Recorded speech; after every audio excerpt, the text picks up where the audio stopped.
look at that. If I told my young self that one day I'll be getting excited about squishing garlic on the internet, I'd probably say, what the heck's the internet?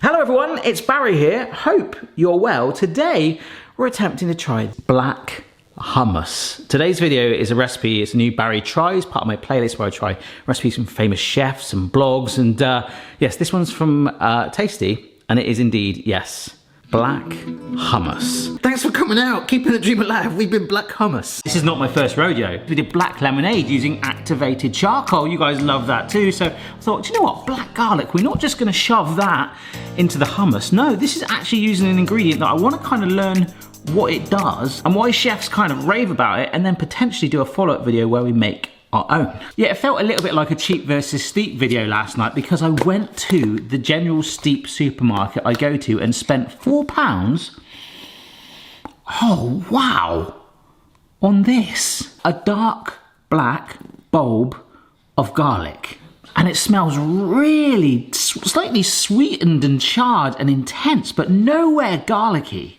You know, garlic is quite a strong, natural, very obvious smell, and as I smell that, it's so much more complex and intense, and we're going to drive that flavour into this hummus, so not only to give it that colour, but potentially a massive flavour boost. And, you know, hummus, it's been around for years. I mean, it's not the most traditional way to do it, obviously. The chap that's come up with this recipe is Arabic and absolutely endorses it and says it's incredible. So, we've made homemade standard hummus before, and it's great. You can tweak it to your liking.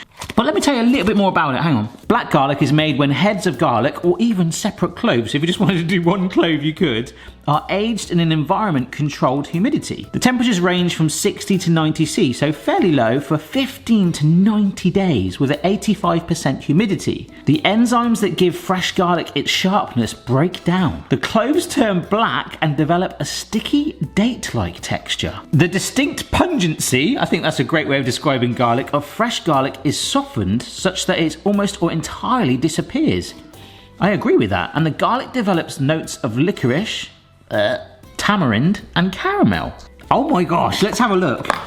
Oh wow, yeah, it does feel really soft. I did read that it's spreadable as well. Look at that. Look, if I just squish it together. Oh, that kind of tastes like a confused date or a prune. Definitely not a garlic bulb though.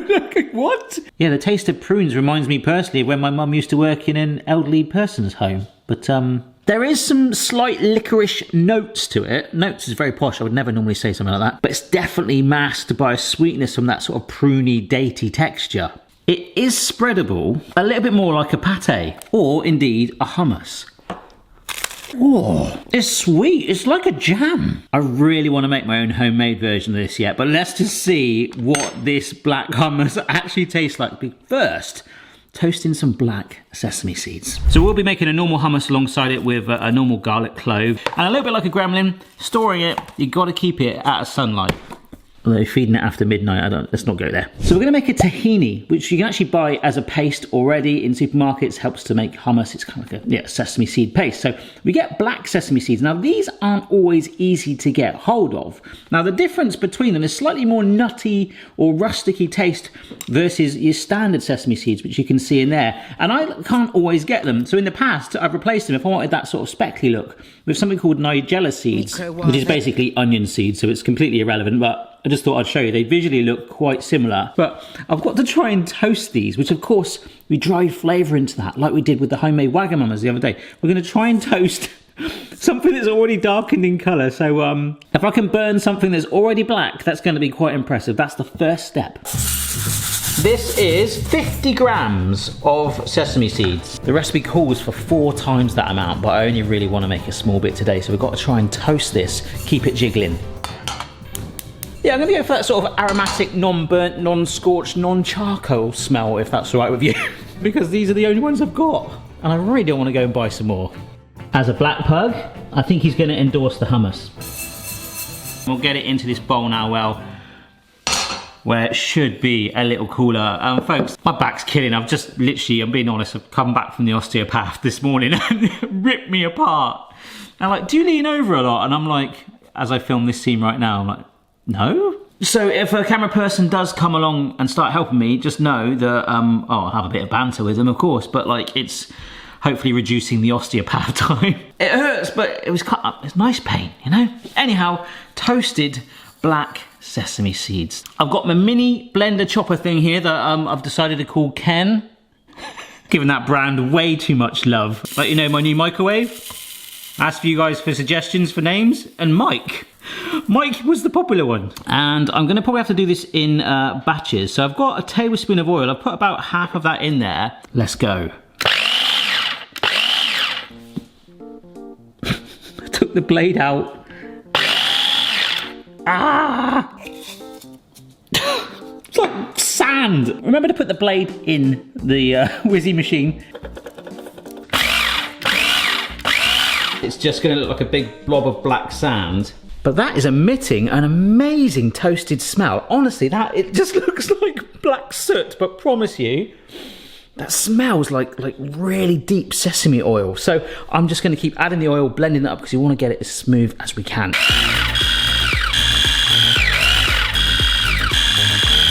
I've been doing this for like 15 minutes now, trying to get it as smooth as I can. The smoother you get it, you'll get that real nice delicate taste. A hummus champion from Greece in 2020 that I met at a function once told me that. He said, get your tahini smooth. And the other thing was to peel your chickpeas, get the skin off if you want to get it super smooth. I don't know if I'm gonna go that level today, but just a little tip. We're giving Ken 15 minutes, come on now, this will do. That is actually pretty smooth. I just need to get it out without getting the bits on the side, which managed to avoid the whizzy blades of Ken. That was an unnecessarily messy step, partly self-inflicted, okay, but we'll move on.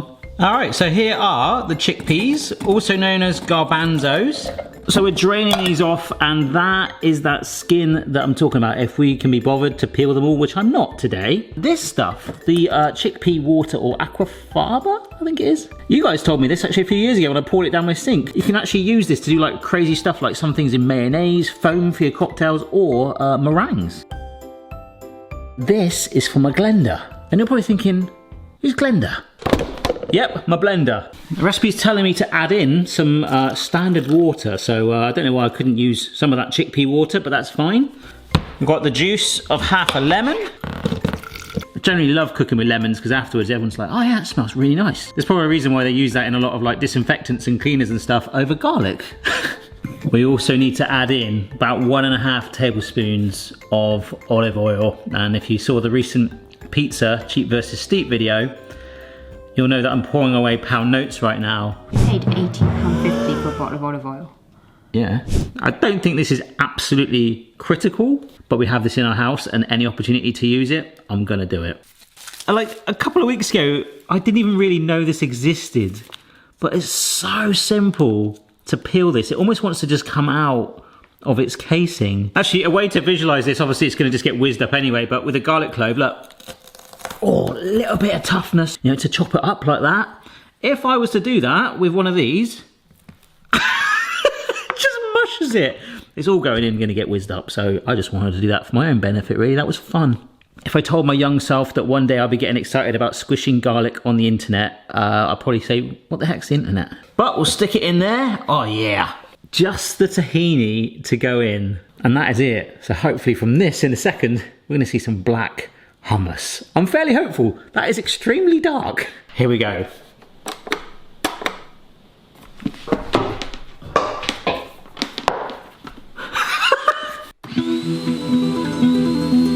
Oh, you see that?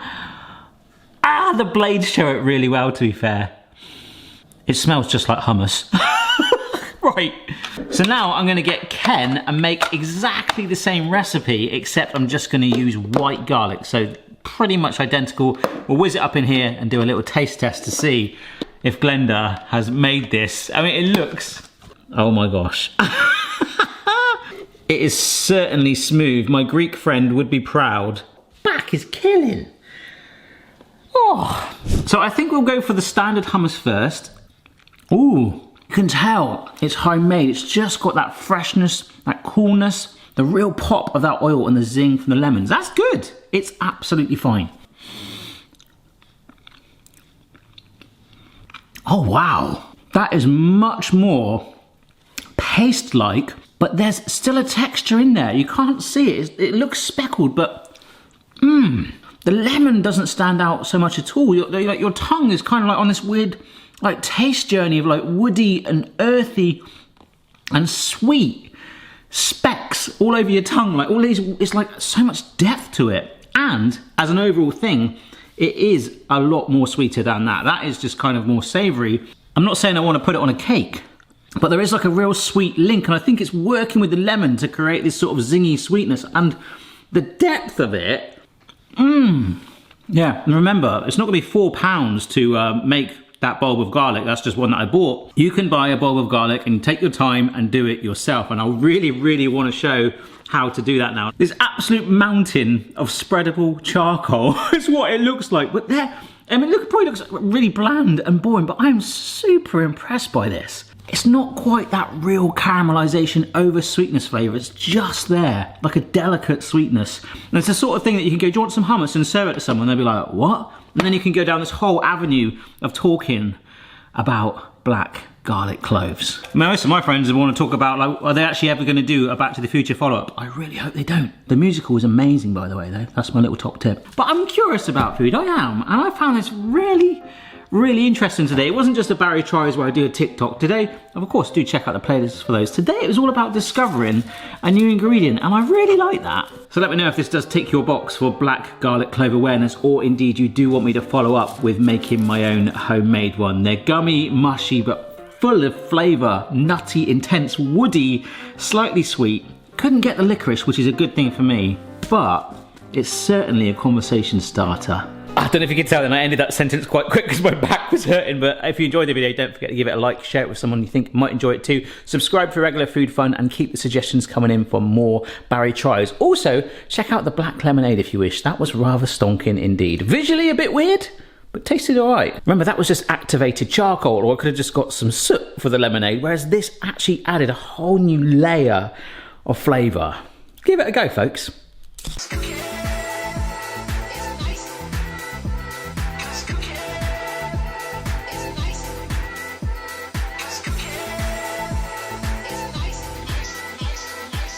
I'm going to say hummus in this video, and someone's going to be like, you pronounced that wrong, it's hummus. I'm so sorry, it's just how I do it. I think whenever there's things like that, if we all understand what that person means, I think it's fine. There are much more things in life to worry about. That's just my little point of it. That is black hummus. Ooh, looks a bit like caviar. Oh, it smells like hummus. I can't describe it. It's got a different flavour than normal hummus. I found it slightly sweeter. Yeah, it is a bit sweeter. It's got a sweeter taste, definitely. And it's got like a, I don't know, my tongue just felt a bit like tingly after eating it. Oh, really? Yeah. It's bizarre. I think I'll stick to normal hummus though.